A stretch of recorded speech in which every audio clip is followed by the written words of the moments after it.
This is John Sadak, TV voice of the Cincinnati Reds, and you're up for Late Night Reds Talk. What's going on, everybody? Happy Monday. Happy President's Day, I guess, for the bankers in the world like myself. Very excited for another fantastic edition of Late Night Reds Talk Live, part of the Believe Podcast Network and brought to you by our good friends at Bet Online. Football might be over for the season, but basketball is in full steam for both pro and college hoops. From all the latest odds, totals, player performances, props to show what next fired coach is going to land, Bet Online's #1 spot for all your sports betting needs.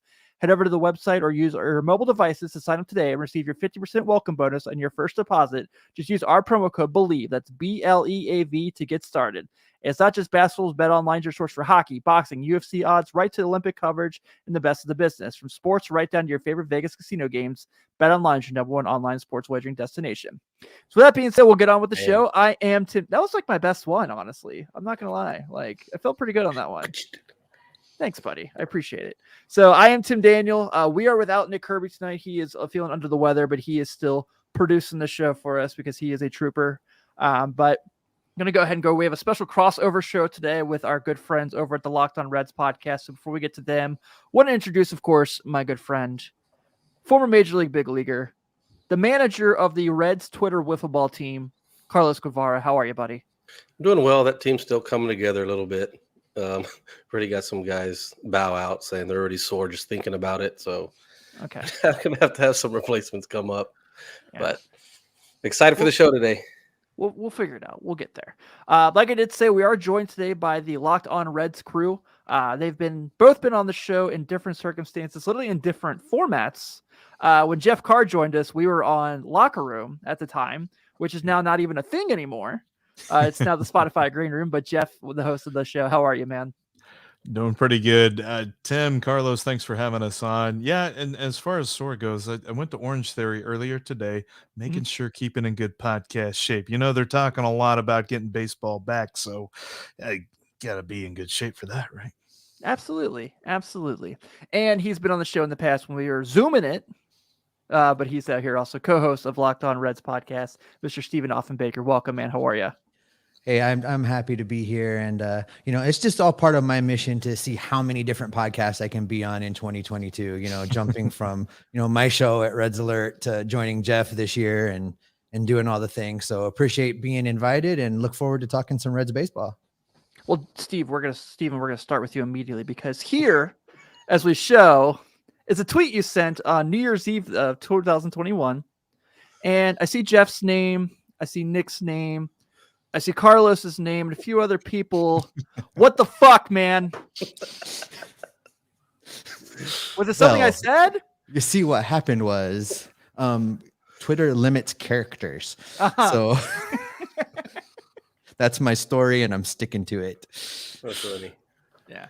I made sure I made sure when Dick was like, I'm putting the show together, I was like, make sure you get that tweet in there.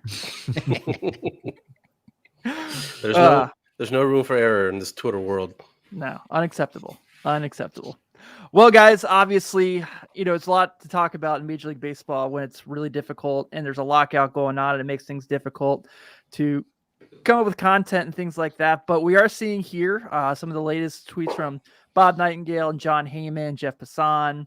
I really love this picture here on the bottom left where it shows the players like coming together in like the parking lot to like put their plan together, almost like it's like I don't know how to describe it, but like an alley jumping where like the guys get together, like when this guy shows up, we're going after him. But it was pretty funny. It's like when you get everybody together for an all-you-can-eat buffet, you've really got to have a plan of attack. You got to have the guy that goes and gets the pizza, the guy that goes and gets the wings. Yeah. That's what they're doing. They're trying to figure out just who's going to get lunch that day. It also kind of looks like, like you guys know the Midwestern goodbye, where like you say bye to the person, but you're still talking in the parking lot for 15 minutes. You find out you park next to them, and right. You guys walk in the same direction. Yeah, exactly. But kind of give an update. I know we're kind of getting to the point where spring training games have been canceled. We talked about that in the past. We're seeing that there's kind of at odds still, and I know it looks like the last meeting was they were trying to say that there was urgency to come to an agreement. And if there's urgency to come to an agreement now, like what was going on the first like 4 or 5 months? This was the plan all along. I've said from pretty much the beginning of this lockout that there was a timeline in place. We've heard players say for, several cycles of spring training now that it wouldn't hurt their feelings any if there was a shortened spring training period. We've also seen that, the owners have figured out that they can make extra money along the way with spring training, which is why they didn't want to give that. So by taking their time and being slow to counter and just, dragging their feet a little bit, the players are getting what they want. I still think that there'll be a deal in place by March 1st so that everybody can report by that magical March 5th deadline that Major League Baseball has out there for games to resume in spring training, and then the season will start on time. I am confident still that they won't cost regular season games. The players will get a shortened spring training, and everybody wins in the end except us.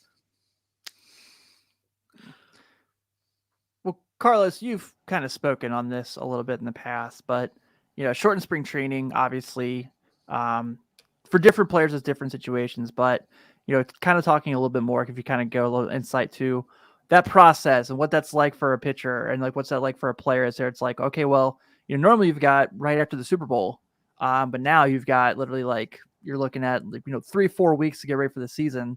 So that's can only I can't imagine how difficult that can be. It's tough. It's really tough for a pitcher because, like I spoke on, I think it was last show, we were talking about how you can be ready. Like I'll use myself as an example. When I was Rule 5'd over, like I've got to make the big league team or I'm out. So obviously I've got to come like I'm ready to go. Like I'm 2 months into the season.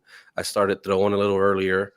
Excuse me, even knowing that I'm still going to have a full season, but I was like pitching because spring training was my tryout, really. Like I had to be ready to go. And no matter how many bullpens I threw, I still wasn't ready because there wasn't another hitter in there. There wasn't a real, like a major league uniform that wasn't of mine. It's a different aspect that kicks in. It's different muscles that get activated, different soreness that you're going to have. And that takes time. And, a reliever can throw twice in the first week. And then the next week he can throw 3 times. And then the season, you want to start the season right away. You're not going to be able to have those relievers for 3 days in a row right off the bat. If you do, that guy's probably going to miss some time because he's too sore. You rushed him from the very beginning. So with a pitcher, it's the most important thing. It's going to be a slow process, and hopefully they expand the rosters at the beginning of the year. But we'll see.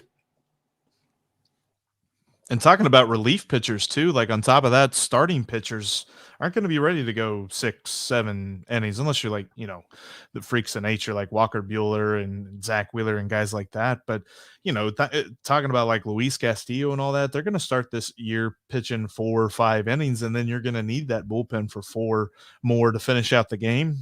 to say nothing if they go to extras. So it's going to be interesting to see how this protracted spring training really works out. I know that Bronson Arroyo in the past has said, he's like, I would have loved it if it was 8 or 10 weeks for spring training. I would have loved to have seen that. And I think he's probably in the minority there. But with all of this, you're also going to have on top of that crazy amounts of transaction, whether you're talking about trades or signings, guys going from place to place. It's going to be a very interesting period of upheaval for the players.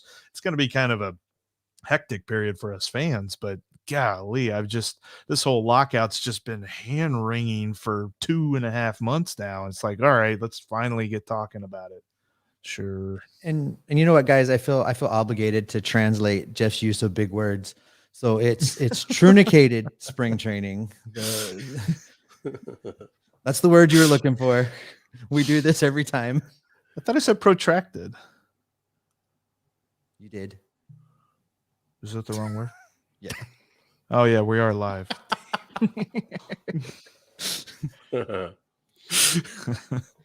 No, but it's going to be crazy. And the fact that they've waited to this point to really get serious. I mean, they met like 4 times in the last 6 weeks leading up to this period. And now all of a sudden, I mean, I'm optimistic, but I'm kind of like, I don't know, deliriously optimistic about what's coming up. I really hope that something comes of this week. It just feels like with the reported movements of the owners and the players this first 5 hours of negotiation, which I looked it up, very close to the length of time it took the Reds and Twins to play a 12-inning game in which, Sean Doolittle and who else was it? Heath Hembry. Yeah, Heath Hembry. They pitched real well in that game.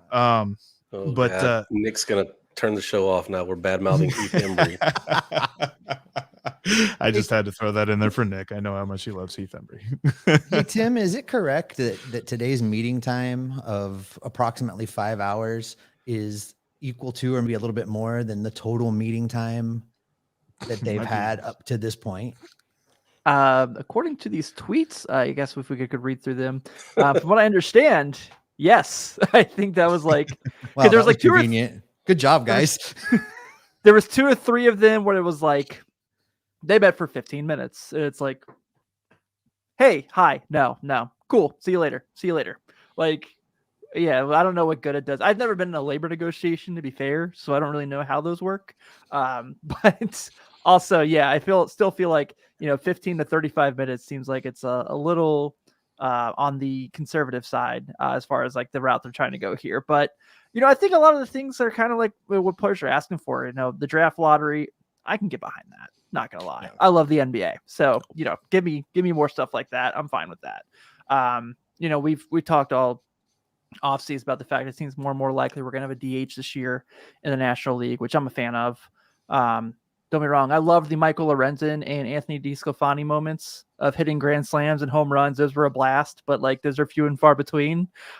So yeah, I'm all for it. But I guess we'll hopefully we get some more news. I like Steven's idea of being closer and closer, and we won't miss any time because I plan to go to opening day and take a half day from work that day.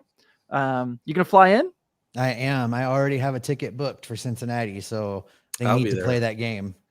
Nice. I told Carlos if he wants to come up from Texas, he can sleep on my sleeper in my basement. But he has not gotten back to me on that. So. Well, and I figure since I just found out that Joey was in Hawaii and didn't come see me, I need to go see him and rectify this situation. Yes. I need to go have some words. Yes, absolutely. I agree. But while we have the major league players and the 40-mans and everything going on, we did actually have the position players from the minor league team report to camp and heard some really positive things about their show. If you remember a couple weeks ago, we had Arm Layton from Just Baseball on the show, and he was talking a lot about Ellie De La Cruz, the Red shortstop product, who a lot of people are really, really high on. He went as far to say that De La Cruz is a better prospect than Jason Dominguez, the Yankees prospect, who a lot of people are very high on, that looks like a giant Martian. So it's pretty cool. So that I obviously good signs there that we're seeing some guys still pop up. We are seeing people in red uniforms. Specifically in this picture, you see Reese Hines, who looks like a monster.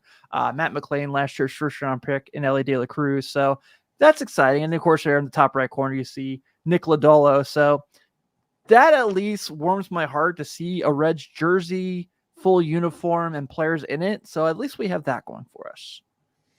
I'd like to talk about Ellie De La Cruz for just a minute. Sure. Jeff and I were fortunate enough to have Justin Rock on a few weeks ago and interview him. He's the play-by-play voice for Daytona, and he couldn't say enough good things about De La Cruz. And then you see the news coming out of Goodyear right now, with the ball coming off of De La Cruz's bat at 117 miles an hour. I mean, that's great contact. That's just signs of awesomeness to come.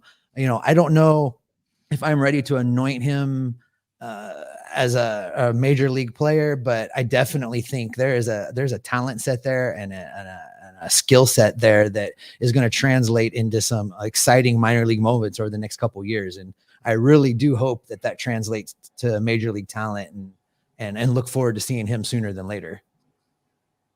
Yeah, I'm excited. I've seen zero of him really. Like there might have been one or two clips that came up last year on Twitter, but the more and more that I'm, into Reds Twitter and, reading all these awesome articles that Doug and these other gentlemen write for the minor leagues, it's like, okay, I'm not one to ever get excited about prospects, but this guy, I mean, you just keep hearing thing after thing after thing. And it's like, you can't make this stuff up because you can look it up. Like, so, right. I mean, 117 off the bat. Come on now. What are we talking about? I think it was Kylie McDaniel that said he could be a fast track type player depending on how he develops this coming year. And that in and of itself is exciting because, stick him at shortstop, stick him at third. The options are endless there depending on how some other things fall with some other guys. But just to hear that there's guys like that are kind of coming out of nowhere, it's exciting to hear for his thing because it's not like he was listed on everybody's prospect list last year and, oh, hey, here he comes. We all knew it was coming. Everybody's like, who's this guy? And he's really awesome. And maybe he's going to be a huge impact player for the Reds coming up here. And I don't know. We're still probably thinking about 3 years at least, but good stuff. I mean, I haven't seen anybody throw it out there yet, but this could be a Fernando Tatis Jr. type of player as much as they're talking about him. I like that. And that's a franchise changing player right there. I mean, Carlos is talking about go out and Fernando you get some Tatis guys. comparisons. I'm just saying all the hype that's involved with it. I'm just trying to get a little excitement here in this dull time for us.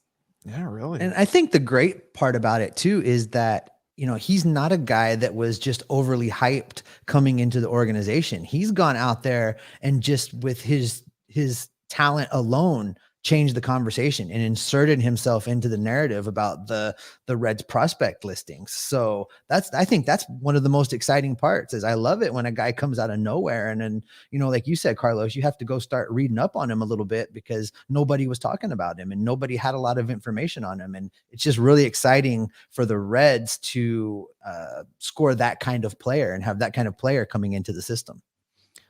I also low-key love Nick Lodolo kind of dunking on Keith Law a little bit, like coming out and pitching fine and looking healthy and looking like, hey, what shoulder problem? Keith Law's like, yeah, I don't know if he's going to do all right with that shoulder problem. And he's like, yeah, I'm healthy, dude. I don't know what you're talking about. I'm looking for a lot of good things from him this year. Me too, man. Obviously, the Nick Lodolo Hunter Green tandem, what we've been reading about now for years. There's a lot to be excited about there as well. So I'm pumped, man. I'm excited to at least, like I said, see people in a Reds uniform. And if Ellie De La Cruz and Jonathan India is the shortstop, second base tandem of the future, sign me up because like Carlos said, I'm reading everything and I'm liking it. And we've already saw we can get. Jonathan India is more than likely only going to get better and better from what he did his rookie year, which was already pretty amazing. So, maybe Scott Boras is his agent now, unfortunately. So after arbitration, who knows? But let's enjoy it while he's here. Let's not do the Cincinnati thing where we get a little crazy here and lose our peace of mind. But speaking of peace of mind, guys, it's more important than peace of mind? Nothing. And that's what NordVPN is here to do, to give you peace of mind while you are online. And with all of the threats that you face today on the internet, it's more important than ever to be sure that you have the best VPN you can get. NordVPN is the world's best VPN service, offering the fastest connectivity, most servers, and next-gen encryption to make sure that everything you do online stays secure. Plus, you can use NordVPN on all your computers and devices, no matter the operating system. With NordVPN's unlimited bandwidth, you never have to worry about a slow connection either, and plans start at under $4 per month. So grab your exclusive NordVPN deal by going to nordvpn.com/believe, BLEAV, and use the code BELIEVE to get up to 70% off your NordVPN plan plus 1 additional month for free. It's also risk-free with Nord's 30-day money-back guarantee.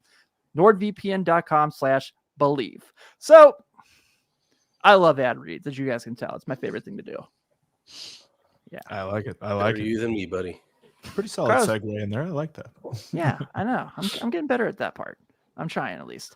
So, obviously, as we're kind of going through this process, I know kind of get your guys' thoughts because I know you guys are kind of doing the same thing we are, where you're trying to put content together and things are a little difficult when there isn't a whole lot to talk about the Major League roster. We've already done the speculation of will Nick Castellanos be a Red or not, and who knows how that's going to work out with a shortened offseason signing period before spring training and the inevitable season starting. But I'm kind of curious your guys' thoughts. So you've already heard me say like the through the roof things about Jonathan India. And we had Chad Dotson on a couple weeks back. We talked a lot about really at this moment, it's a pretty decent Major League roster, honestly. The team looks pretty solid. Obviously, you want to see them get better. You want to see what they can do in that short period of time. If they can bring some guys in to help out the bullpen. I know, there's a lot of talk about a fifth starter. Johnny Cueto, if you want to come back and pitch to be the fifth man, we're all for it. Nothing will make us happier.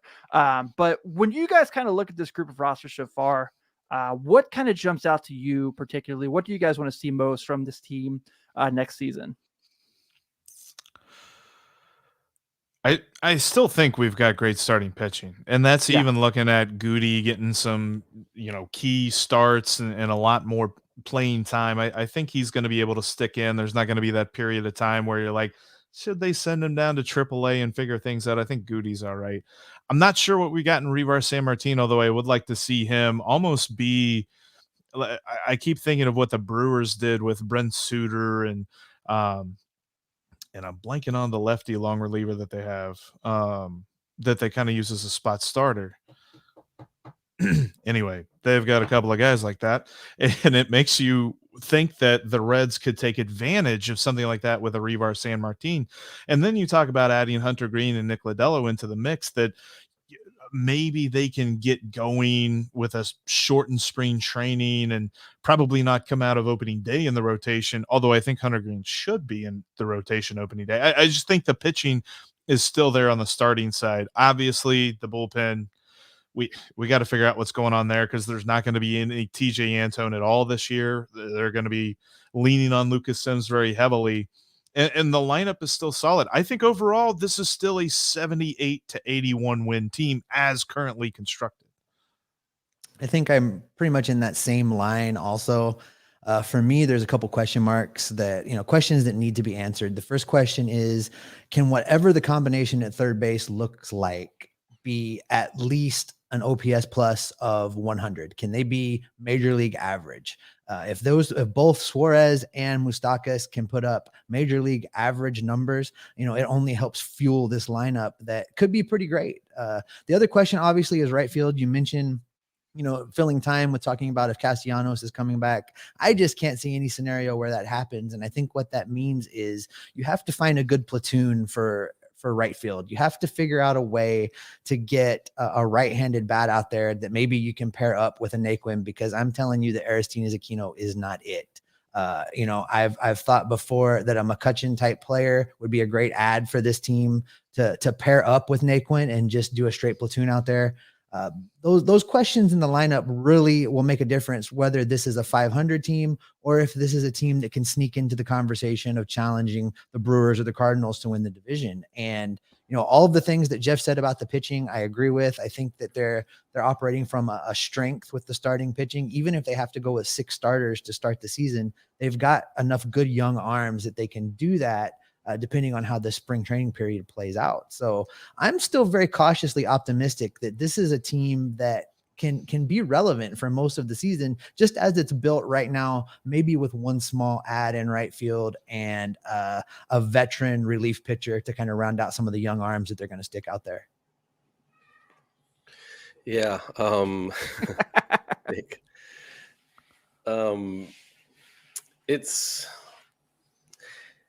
I wonder how much them at maybe possibly adding another playoff team is going to affect on who they go out and get. Like, how much money is that going to affect? Because the way that if we get, what are they proposing? Another 2 more teams per league? The owners want 12 total and the players want 10. So, yeah, I mean, this team right there is going to be, again, on the border. If we get, even 10, we'll be right on the border of making it. And is that going to be okay with, ownership? I mean, it feels like it has been the last couple of years.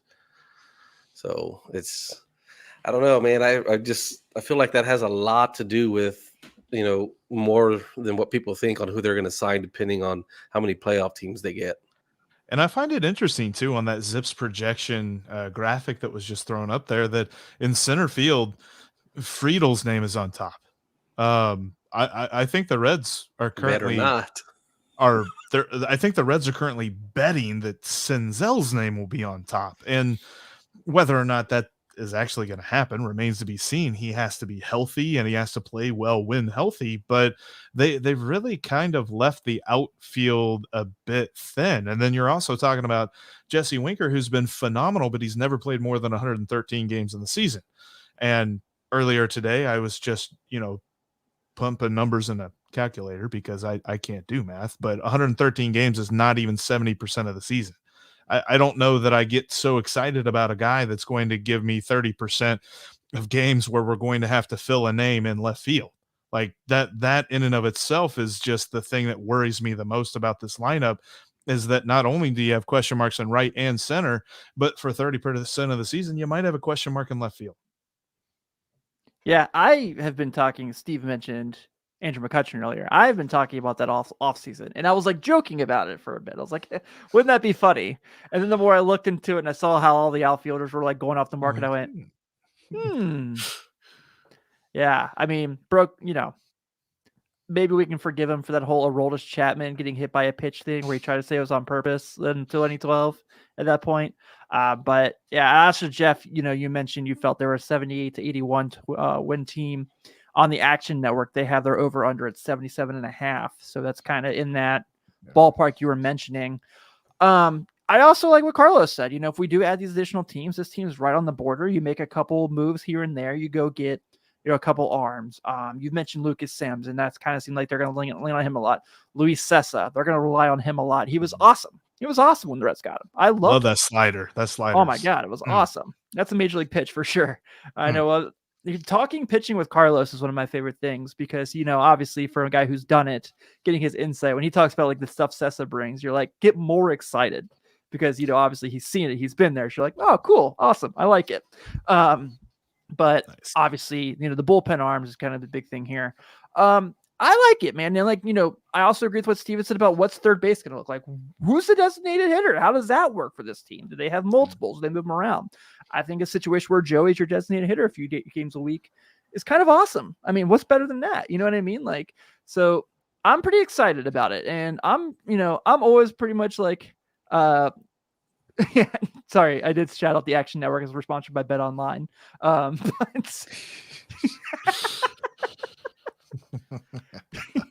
yeah, don't forget about that signing bonus there, people. But I just kind of felt like, maybe this is being friends with Nick Kirby for years is rubbing off on me.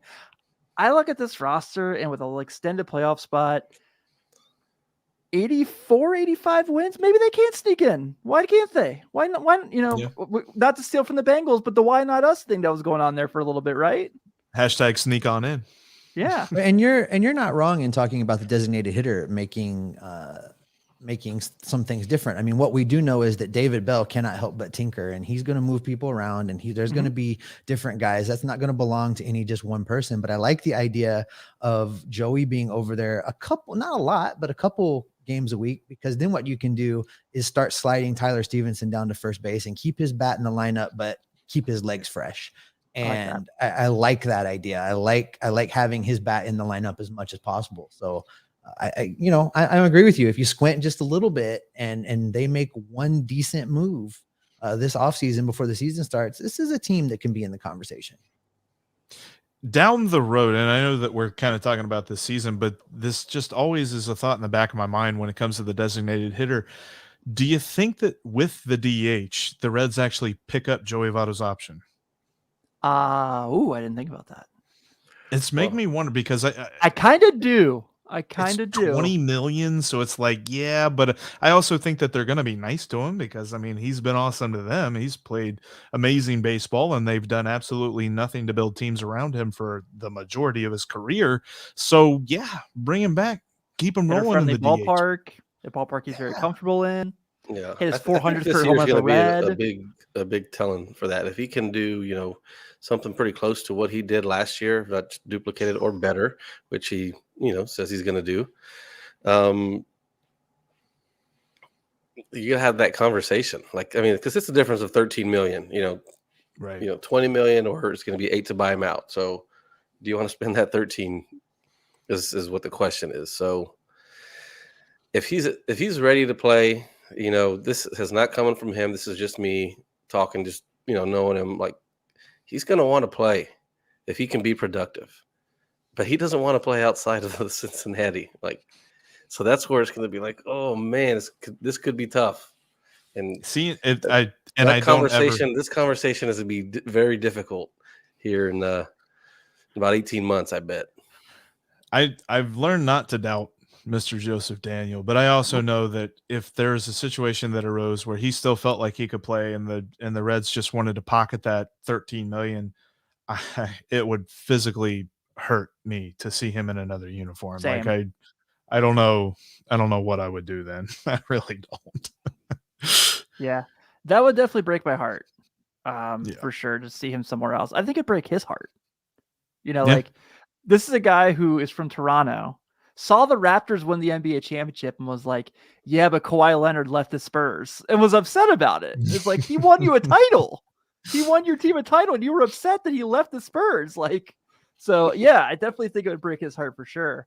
Let me ask you guys about this because obviously we've talked about him for a year now, just won National League Rookie of the Year. Shout out the 513 with 2 Rookies of the Year. You love to see it. Jonathan Joseph India. Since Jeff's using middle names, I figured I'd throw in as well. Is that his middle name, Joseph? Yeah. JJ India? Just looked it up.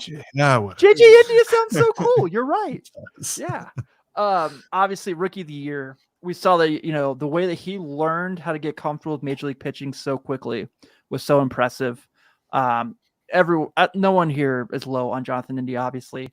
But where do you guys kind of see year 2 for him? Where do you see his depth? Because I think he's going to be tremendous. I don't know if I'm saying like all-star, but I do think he's going to be really freaking good again. And I really think you're going to see him kind of grow and kind of be, when that day does come that we move on from Joey Votto, maybe this is the guy that's the face of the franchise from there on out.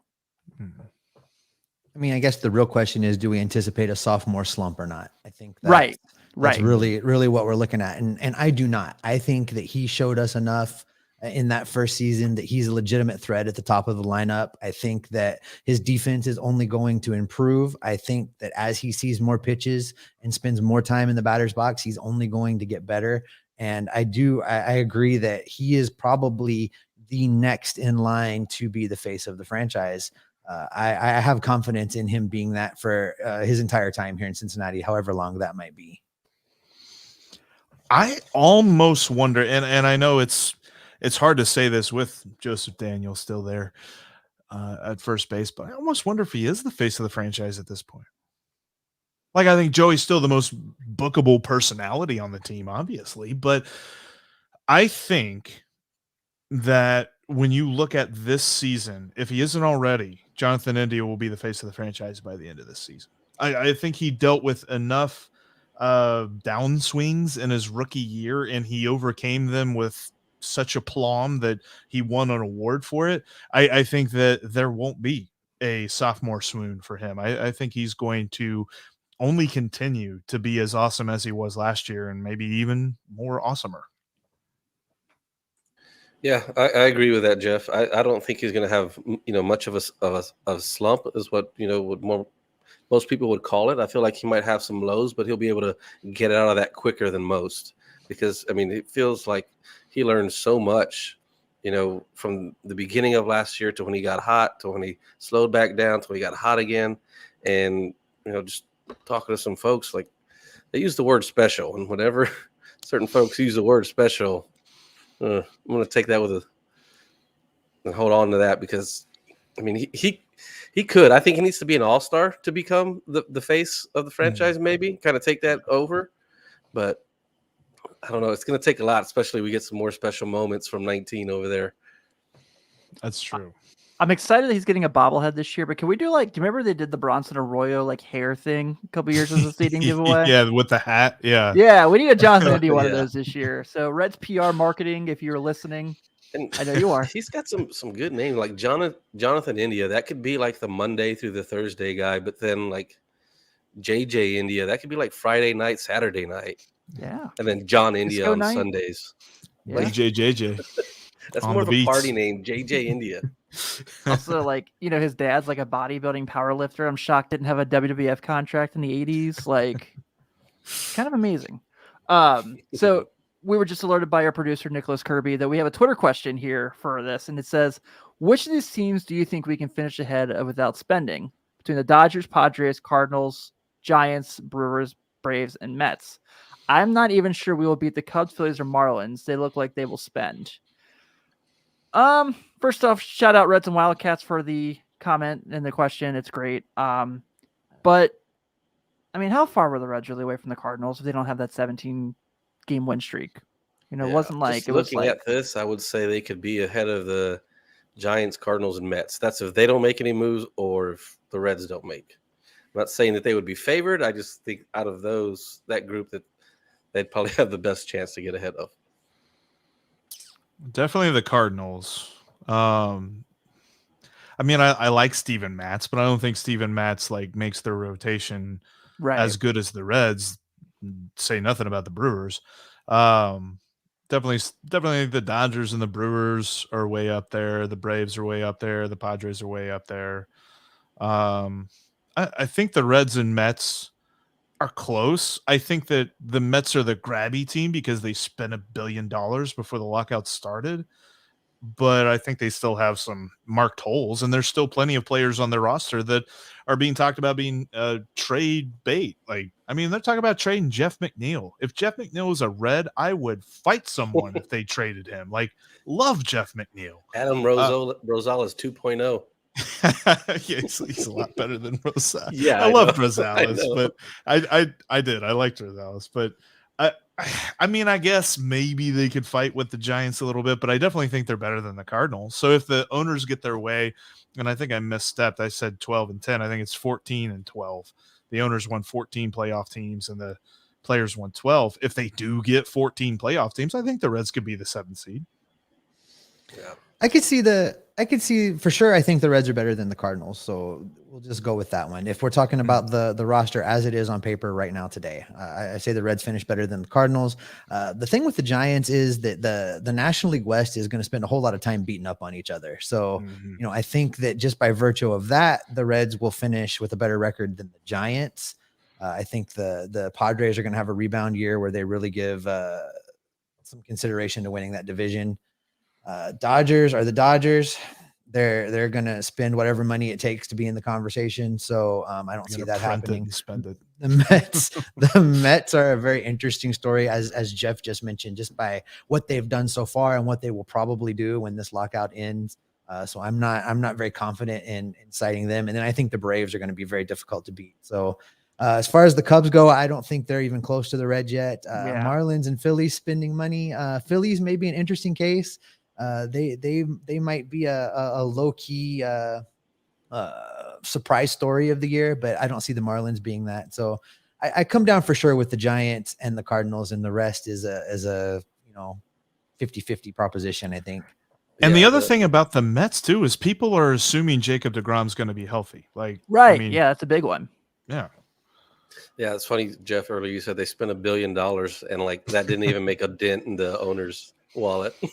Oh yeah, I got another $1 billion if you want for the rest of these guys. Don't get me wrong, I'd love it if Steve Cohen owned the Reds. I'd be doing backflips there because that guy's awesome. Spending all this money. Can we have whatever you don't spend, LA? Please. On a loan.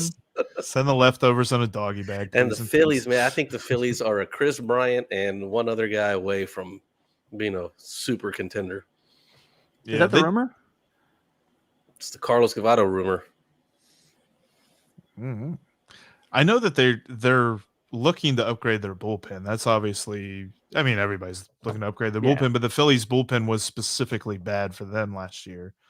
And the Cubs, I mean, Marcus Stroman is nice, and they're talking about maybe they're going to go after Carlos Correa after the lockout ends, but I still think that, you know, they're a couple of bats away from having a complete lineup, and I think the Reds are better than them. Yeah. A little sidebar real quick. The Braves, y'all think they bring back Freddie Freeman? Ooh. That's a sensitive subject right now. I got a lockdown. Our lockdown Braves guy is sweating that one because he's Is he? not sure. He's not sure. That's so terrible. How can that even be a question? It really is. Like, I mean, he's their Joey, and they Yeah, it's going to be the same conversation we're all having 18 months from now, right? It's going to be, how can they not? It's going to be interesting. I'm not sure who I read said something that he read that, you know, there are some Braves fans that don't like Freddie Freeman. I'm like, what? How? We gotta have a Venn diagram. We gotta have a Venn diagram of Braves fans that don't like Freddie Freeman and Reds fans that don't like Joey Votto. It might be a circle. Might be the same people. It's all going to lead back to Marty Brenneman. It's like the the Arnold meme from Predator with him and Carl Weathers, where it's like the hands like this. It's like Reds fans and Braves fans. Yeah. I mean, come on, that guy. He's been the face of their franchise. Like, I know Acuna and Albies are amazing, but Freddie Freeman's been the face of the franchise for a decade now. Yeah. According to my father, Adam Duvall is the face of the Braves. Have I told you guys this before? Yeah.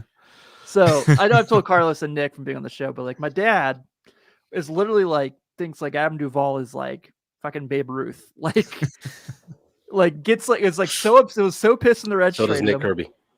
and was like, I guess yeah, Duvall's a potential free agent too. I think when the lockout ends, I don't know if he's signed back with the Braves or not. So. But like during the World Series when he's hitting like home runs and like he's like making plays, I'm like, I'm gonna get that text in about 5 seconds, and I did. Yeah. And there it is with several F-bombs. He's like, sorry, by the way, for anyone who has any parents who let their kids listen to us. The F-bomb was 2 accidents today. I will clean up that for the future. But yeah, I thought that was kind of funny. I like the pops in my head when you guys mentioned the Braves. Yeah, is there anything else you guys kind of want to, any other players that you would touch on? I know Nick Senzel is obviously a hot topic of what happens if he plays at least 70 games for this team. How different is it? Because, at this point we've seen the talent, but we're aiming with the lowest bars. How many games we'll have him, which is so heartbreaking. What he could be the difference between that outside postseason spot and them not being in the conversation at all. As thin as the it is right now, you remove him from the equation and there's real problems out there.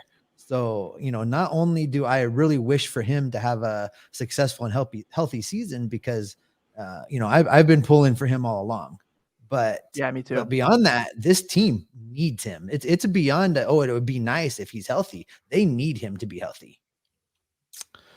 What is more likely to happen? Eugenio Suarez is a more valuable cleanup hitter than anybody else on this roster, or Tyler Naquin hits left-handed pitching? Eugenio. I would say Suarez. I think so too. I think he's going to bounce back. I really do. I want him to because I love Eugenio Suarez. He's probably the nicest dude on the roster. And to have seen the fall that he had last year in September was nice.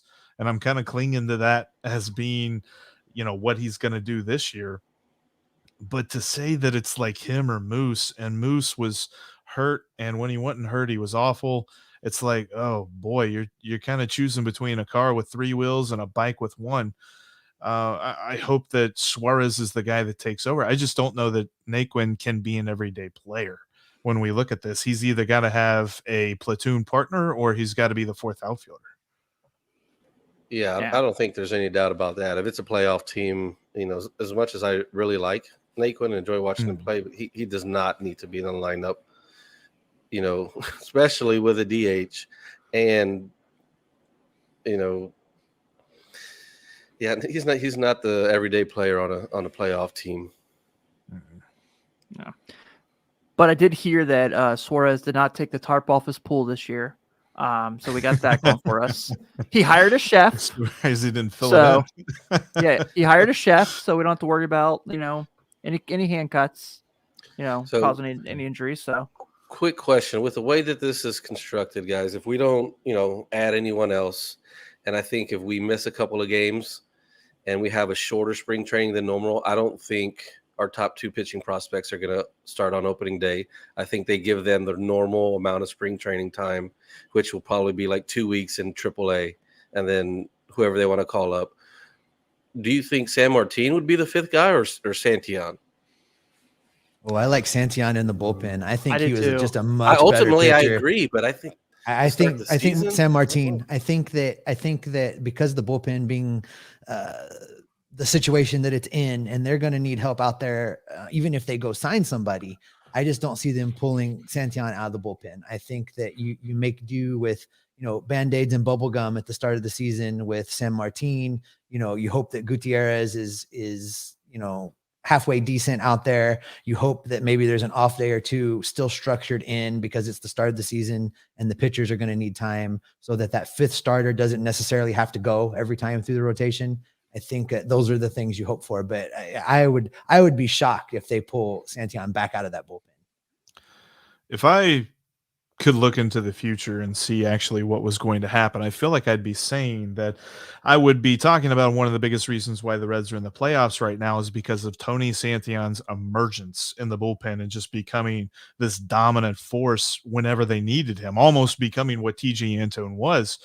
I just feel like he's one of the most interesting players on this roster coming into the year because he has a wide range of not only outcomes, but roles. I mean, they could put him in as a starter. They could put him in as the setup guy, as the closer, maybe if Lucas Sims is, pitched a few days in a row. And I think that Reiver San Martin, at least for the first couple of weeks while they do, because I agree with you, Carlos, I think especially with the only 4 weeks of spring training that they're going to get, that you're definitely not going to see Nick Lodolo in the starting rotation on opening day.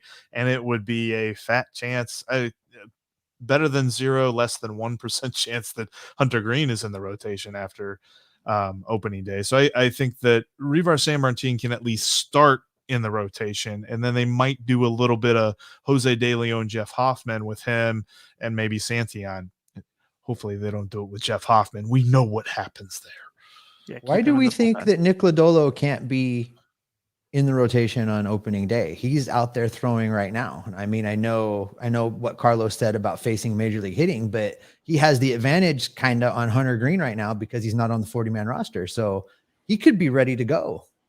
He on opening could, day. That's a but good. That's a depending how good this point. lockout I thing really didn't goes, even think about that, Steven, but that's a good point. But who's the more odds-on favorite to make it if there was a normal camp? Is it Lodolo or is it Green? Oh no, normal camp. Green. I think Lodolo goes down to AAA just like you said, and Hunter Okay. Green is in that rotation. But because Hunter is prohibited from throwing right now, or at least throwing in camp, I think Yeah. it gives Lodolo a weird edge that if they do go with a 4-week spring training, he could be ready from an arm standpoint and actually get there before Hunter just out of necessity.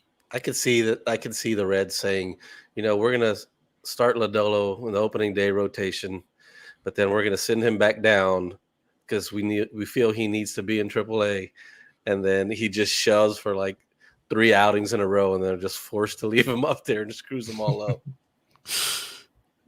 hopefully. Have the CNL travel package between Cincinnati and Louisville for Nick Lodolo. That'd be God, I neat. And to Carlos's point though, it's not a bad strategy if they do have to go that way and have him in the opening day rotation. One of the things I'm worried about with both Green and Lodolo is, the amount of innings that they've actually thrown in a professional season and the rigors of a Major League Baseball season adding up on them. So if there's a scenario where the Reds can use 6 starters, 7 starters that rotate throughout and kind of protect those young arms as they get those major league innings on them, I'm all for it. So if they can find a 4, 5, 6 starter that they kind of rotate those 3 to save some innings, I'd be all for that. I think you'll see more and more of that if we do get this expanded playoffs, because more and more organizations are going to be like, well, why rush this guy if he's a stud and we really want to have him in September? Well, then let's wait till we call him up, or let's send him down. Let's skip a start. Let's skip another start, and that'll be interesting. What do you think the chances are that somebody currently in Goodyear, obviously none of these guys are on the 40-man roster, but what do you think the chances are that one of these guys makes the 40-man roster for opening day simply because they got the chance to see them more, and maybe somebody during the shortened spring training period doesn't look all that great? It depends. How many spots do they have open right now? 2 on the 40-man? I think. Right? Are they at 38? I think that's what the last thing was before the lockout. Yeah. But sure. But yeah, those people would have to do probably something really special during spring training. They'd get a slight hand, but I don't think they'd give very much at all. And it's definitely not any that like a manager would admit to. That's true. I just wonder, because it's like, Sean Pender was talking the other day about how special it is to be able to see these guys up close and see the development process, in action right in front of him, and not just get reports on his desk about it. And it made me wonder, I'm like, are they going to fall in love with some dude and be like, yeah, this dude, he's coming along with us? Yeah. I mean, that's just natural. Like a manager's out there watching those guys throw, and they have favorites, just like, any other profession. You always have your favorites, whether they might be better or maybe not, but something about them, sticks in the back of your head. And yeah, that's a good point, Jeff. Jonathan India. I mean, I know he was in the 40-man going to the last spring training, but he wasn't supposed to be the major league roster. Yeah. And I guarantee you those guys had those meetings, David Bell and the rest of them. They're like, we like what we see. He's ready. He's mature enough. Like, those talks were happening because they heard of everything that was going on in that alternate site and how well, those reports with how well that he did, making adjustments and taking instruction. Like, they're like, he's a major league player. He's ready for it. And that's hard to find. It really is. I think that's what's holding out Barrero, from being that caliber of player and an everyday guy, is he doesn't have that part yet. And that's a major, major part.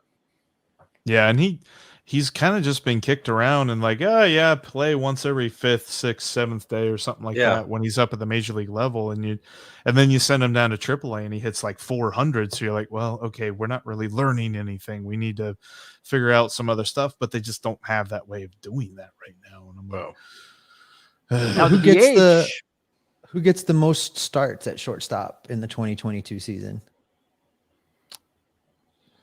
Carlos Guevara. If they're a winning team, it's going to be Barrero. Like, it's because what I foresee happening is Kyle Farmer to be the opening day shortstop. He gets the majority of the time, but then they slowly, they start getting at bats for Barrero in the outfield, and 2-3 starts during the week, and they're basically going to say, okay, here's the job, go take it. And they'll see how that does. And if he goes and runs with it and performs well, then the Reds are going to be that much better, because Kyle Farmer to be your ultimate platoon guy, I mean, he's great. So that puts him in a great situation. If Farmer gets the most there, then I think the Reds are going to struggle a little bit. It's going to be hard to be around 500. Yeah, I think what he did was really admirable last year. They were, just pulling at straws at shortstop, and ultimately he stepped up, and he had, by far the best year of his career in pretty much any stat category you can pull off a box score. A lot of that having to do with the fact that he got the most playing time, but then you also still saw the fact that that was the best year of his career. And now he's 31 years old. I think the best value he has is like what Carlos said, is the ultimate platoon player. And Jose Barrero's got the much higher upside. People keep saying all-star caliber and things like that. And of course, people are saying, what the amount of at-bats he's gotten so far, he hadn't done anything with. I still think it's just been too inconsistent. You got to give a guy a little bit of consistency for him to know anything about himself, let alone for us to know anything about him as a baseball player. But I agree. I think, because I keep saying, I'm like, I would love to see him as the opening day shortstop, but working him in and kind of trying to do that and making sure that it, it's on a weekly basis. It's not, no, we'll give you 2 starts here and then go sit down for a couple of weeks. I think that is a good way to do it. 2 or 3 starts a week, and then we see what we got. Carlos, I ask because for me, I would love it to be Barrero right out of the gate. So do you think Farmer is the opening day shortstop just by virtue of him being the guy from last year? Is there a scenario where Barrero has a great spring, whatever spring looks like, and they just pencil him in there? I mean, what would he have to do to be the opening day shortstop? I was just thinking about as Jeff was talking about that, funny enough, but I think that he would have to just have a stellar spring training game. I definitely think it's within grasp, because if he just goes off and hits well and shows, the maturity and everything else that goes on with the game, because I feel like that's probably what the Reds wanted him to focus on this offseason was that part. I think he absolutely could. I think the reason why Farmer would get it was because of, what he did last year. And he was, whether people like it or not, he was kind of, a very, very important piece to that team last year, just for staying healthy and playing and being able to pencil him in there, every day after the first month or so. So it's kind of a reward for him because, as a player, it's a very, very big deal to get that opening day start. Because, we all dream to be big leaguers, right? But then we all dream once we might be within the realm of possibility to be an opening day starter, like to be out there, to call your name like they did in Little League, but to be on the best stage, like that's definitely an honor. So it's going to take a lot for him to get over that hump, because David Bell's like, this is kind of like my guy. Like he bailed me out. He kept me okay at the shortstop position all year last year. So it's kind of a reward based on that, but like he wouldn't have to be good. He'd have to be pretty great in spring training in my eyes. Yeah, I agree. Well, dudes, this is awesome. I'm so glad we had you guys on. Thank you so much for taking some time to hang with us. Thanks for having us. I know you guys record on the daily, so we appreciate it. Steven, I will do my best this year to be in your 2023. Yeah, you need to work harder. That's really, I didn't want to say I do. It was really an issue. It was really an issue of effort from you, Tim. You gotta have a pretty great, not good year. Yeah. Yeah. I need you to really step up your game. You know what? I will for you. I will for you. Yes. But thank you guys so much. Check them out on the Locked On Reds podcast daily on the Locked On Podcast Network, talking about all things Cincinnati Reds news. Also give them some follows on Twitter at Jeff Carr with 3 F's and 2 R's, and then Stephen Offenbaker at S Offenbaker. Obviously, you know where Carlos and I are. You can check out Nicholas Kirby. If you're a Reds fan, you already follow Nick, though, so that's okay. But we're going to go and close out. Thank you to everyone. Just select on Reds. Late Night Reds Talk Live. Wow. Did a lot of podcasting today myself. So Late Night Reds Talk Live presented by Bet Online. Be sure to give us your solid 5-star reviews on Apple Podcasts and Spotify. You can do that now. Until we know when baseball is back, we'll be here. Take it easy, everyone. Thank you.